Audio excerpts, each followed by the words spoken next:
And so it begins. So it begins. Okay, so tell me first, why have you decided to say yes to me?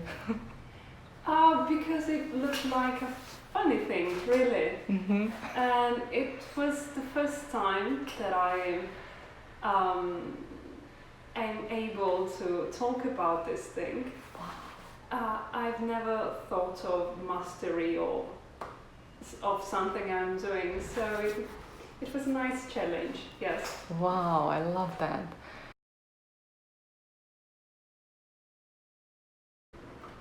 How reading books, how did it make you feel when you were a child? Fantastic. I read one book a week, so I really ate books. It was a way to improve the imagination, to feel the feeling of leaving another life. So it was just a natural thing. It was no constriction. It wasn't something that you had to do because at school they wanted you to read books. It was a natural attitude. I've always read books. Always. I was passionate about literature, so I studied literature when I was young. I went to university and I studied literature. But then I met a person, a friend of mine, who was keen on art books, an artist's book. When was that? Sorry. I think I was 18 or 20. Mm-hmm. And then I realized that books can be a lot of other things, not just content, but a form. So this thing intrigued me, and I wanted to deepen my knowledge about the relationship between content and form. And then I decided to study art.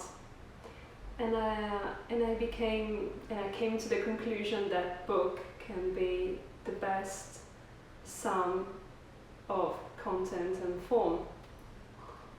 And then I knew old books and rare books, and I wanted to deepen this knowledge. So it's as if I study and know new things every day. I just was fascinated by this idea, and then I wanted to know more about that, and that's how it started.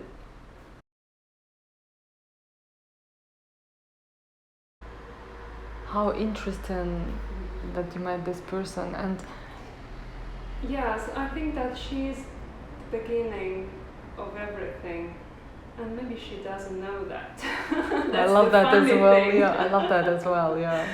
I never thanked her for this. How did you meet? She just lived next door, so that's it. How did it feel like? Like a sparkle. Oh yeah. Yeah, she showed me things that I didn't know. So books can be something more, something different that I always thought. And then this sparkle became always bigger and bigger in my mind. There was a point when I decided that I want to change everything and follow that sparkle. So, wow.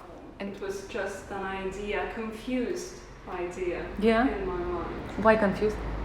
Because I knew nothing about old books, rare books. I do not come from a family that had got collectionists in its roots. So I really knew nothing about this. So it was something really a nebula in my mind, something confused. But I knew that there was something intriguing in that idea.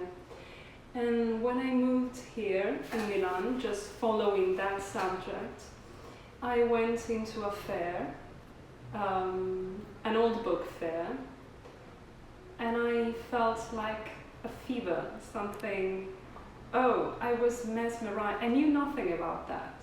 But, oh my God, I looked at books and I said, wow, I really love this. I still don't know why, but I love this and I wanted to know more.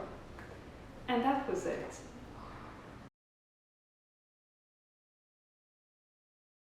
In your family, did you Oh, have any books or there were 0 books? Actually, there was 0 books because zero is really a personal thing.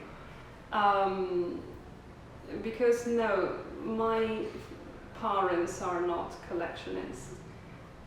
They don't even read common books because a lot of people that work into this environment come from families that had an idea of old books. So how did it end? yes, it's easier for them because they already know a lot of things about books, so they don't have to start from the beginning. And that's it. If I look at other merchants or booksellers, a lot of them come from those families. So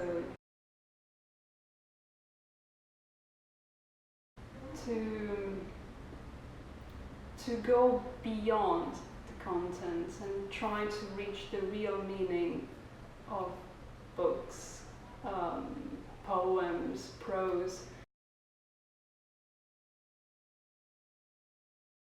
When we think of books, we think of the books we buy into a bookstore, 10 euros, 20 euros. We put them on the shelves and they are there, so we don't know who is gonna take them when we are not here anymore. And we have to think that books that were printed in 15th century, 16th century have had a lot of owners, and we can trace, when possible, we can trace back their history.